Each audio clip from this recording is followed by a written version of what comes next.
Ceiling fans are essential for keeping rooms cool and the air circulating throughout your home. However, they require regular cleaning in order to remain effective. The frequency of cleaning should be based on usage and environmental conditions.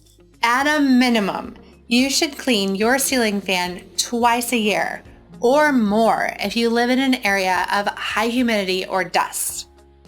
If your ceiling fan is being used frequently, it may need to be cleaned more than just twice a year. This helps eliminate dust, pollen, and other allergies from the air while maintaining optimal efficiency of the fan. When determining how often to clean your ceiling fan based on usage and environmental conditions, keep in mind the more often it is used and the higher levels of dust or humidity present will mean more frequent cleanings are necessary.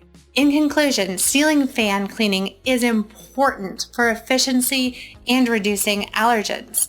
It should be done at least twice a year, although frequent use and higher levels of dust or humidity may require more frequent cleaning. Thank you for watching our video. Please consider commenting below if you liked it, and don't forget to click the like button. To stay up to date on future content from Beyond Thresholds, be sure to subscribe or follow us.